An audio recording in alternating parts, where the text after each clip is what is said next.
কিন্তু গণেশজি রাজি হননি। এটা নিজের অপমান মনে তনু মঙ্গল ঘরটা খুব সুন্দর করে সাজিয়ে বসে।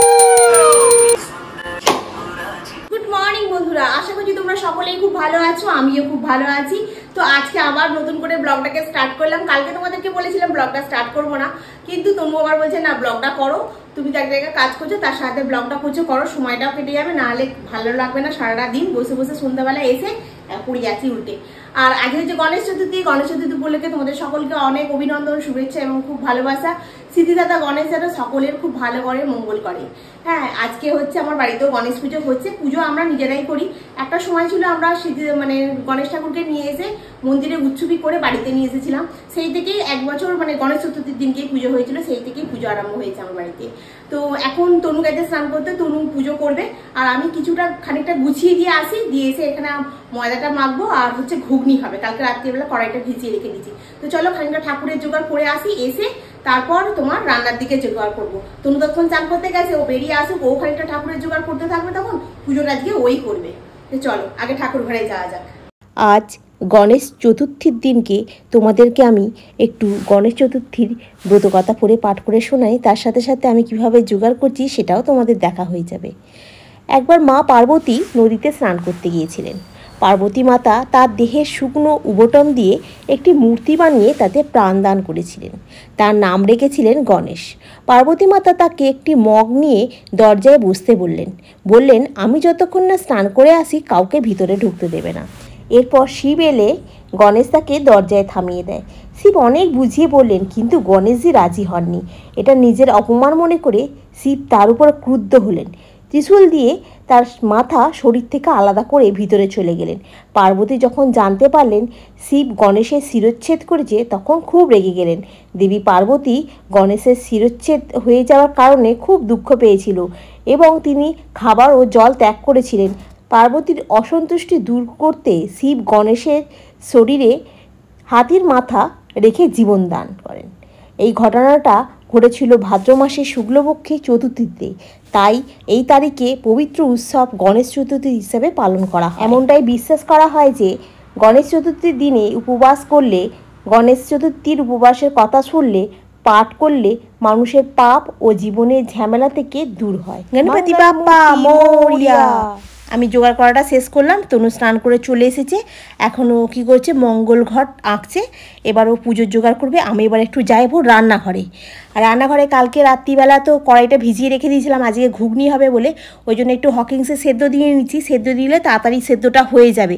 আর এখানে ময়দাও মাখতে হবে, কারণ আজকে একটু লুচি করবো, আজকে ভাত টাত খেতে নেই।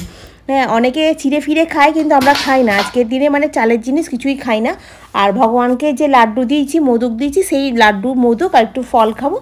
আর অফিসেও তাই নিয়ে চলে যাব, ওখানে গিয়ে ওটা খেয়ে নেবো। আজকে আমি সেন্টারে যে ভাত টাতগুলো খাই, রুটি খাই, সেগুলো আজকে খাবো না। আজকে খালি বাড়ি থেকেই খাবার নিয়ে যাব, ওখানে খাবো। আর এই ময়দার মধ্যে একটুখানি ময়দার একটু চিনি আর একটু নুন আর একটুখানি কালো জিরে দিলাম। লুচি ভাজার সময় কালো জিরেটা দিয়ে আমার মামার বাড়ি থেকে শিখিয়ে এসেছিলাম। ওরা লুচিতে দেখছিলাম, যারা ধরো রান্না করে মামার বাড়িতে, তারা লুচিতে দিয়েছে, কালো জিরে ফোড়ন দিয়েছে, সেই জন্য খুব ভালো খেতে হয়। আর এখানে তনু মঙ্গল ঘরটা খুব সুন্দর করে সাজিয়ে বসাচ্ছে, দেখো, দেখার মতো খুব সুন্দর করে স্বস্তিক চিহ্নটা এঁকেছে। আর মালাটাকে অনেক বড় তো, আর আমার ঠাকুরটা একটু ছোটো মতো, ওই জন্য বললাম যে করে পড়া, ডবল করে পড়াস না, পুরো তাহলে ঠাকুরটাই ঢাকা পড়ে যাবে। ও ওখানে এখনও সাজাচ্ছে, গোছাচ্ছে। আমি তাড়াতাড়ি করে একটু লুচিটা ভেজে নিয়ে ওর কাছে একটু বসবো। আরতি হচ্ছে, তারপর ও আরতি করে নিলে আমি আরতি করবো।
পুজোটা কমপ্লিট করে একবারে রান্নাঘরে ছুটে চলে এলাম। কড়াইটাও সেদ্ধ হয়ে গেছে, ঘুগনিটা আমি বসিয়ে দিয়েছি।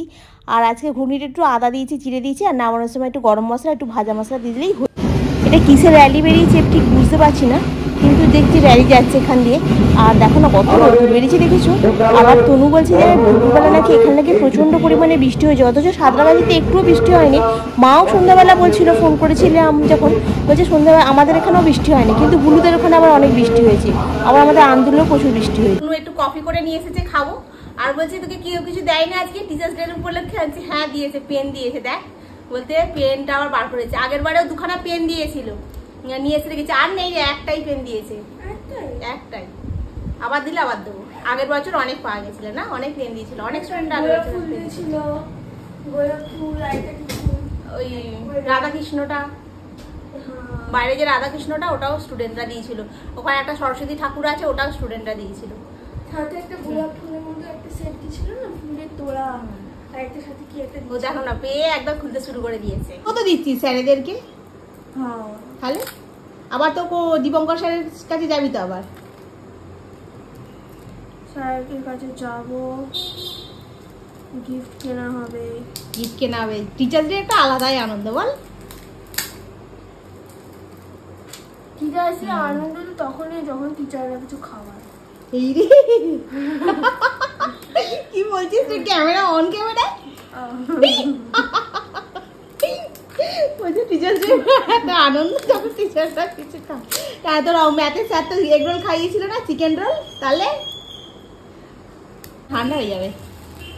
এইটা ঝাক্কাস মার্কা পেন, ঝাক্কাস পেন দিয়েছে, বল? এইরকম পেনগুলোতে লিখতে ভালো লাগে। লিখতে ভালো লাগে না? ও এইটা আবার এইরকম, হ্যাঁ ডট পেন, ভালো দেখতে। টাকা হয়ে গেল, ঠিক আছে। যে তনু কফি করেছে, ব্ল্যাক কফি করে নিয়ে এসেছে। আমার একটা জিনিস খুব আনন্দ হয়েছে জানো তো, আমি কালকে যখন ব্লগটাকে বলেছিলাম আমি আর করবো না, তবে আমার অনেকগুলো বন্ধু তোমরা আমাকে অনেক রিকোয়েস্ট করেছো যে না তুমি ব্লগটা দাও, আমার ব্লগটা তোমার দেখি।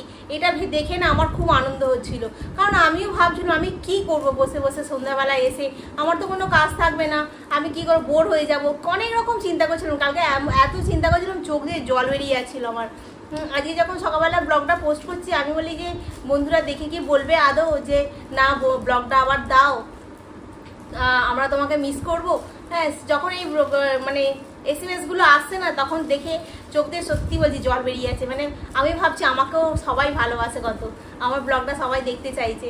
হ্যাঁ, যাই হোক, তোমাদের সকলকে অসংখ্য অসংখ্য ধন্যবাদ, যাতে তোমরা আমাকে রিকোয়েস্ট করেছো আমি আবার ব্লগটা নতুন করে যেমন দিচ্ছি তেমনই দেবো।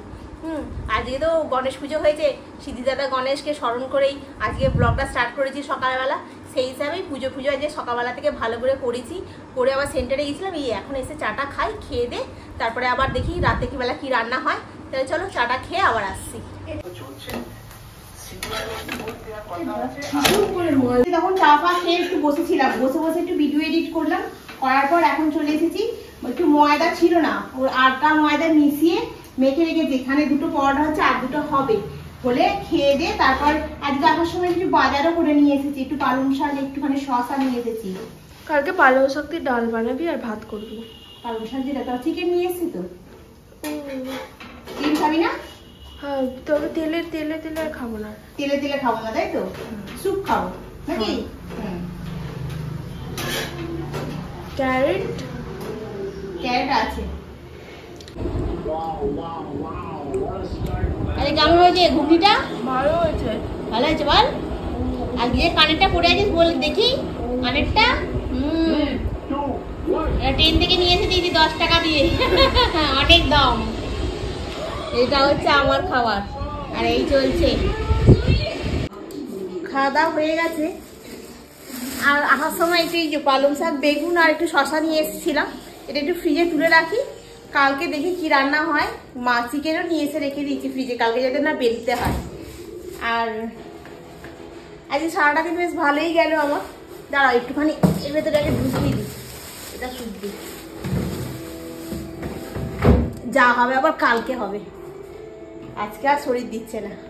তো যেটা বলছিলাম, তোমাদের সকলকে অনেক অনেক ধন্যবাদ, যাতে আমাকে বলছো সবাই আমার পাশে আছো, সাথে আছো, তার জন্য অনেক অশেষ ধন্যবাদ।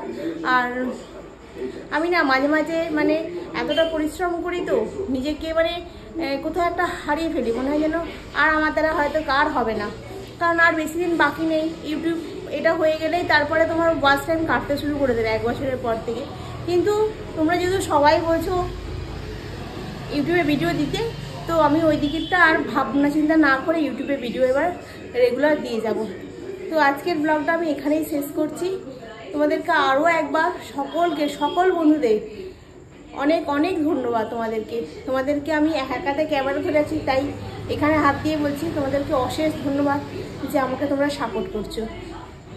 তো আজকের ব্লগটা আমি এখানেই শেষ করছি। নেক্সট ব্লগে আবার তোমাদের সঙ্গে দেখা হবে। তোমরা ভালো থেকো, সুস্থ থেকো। Good night.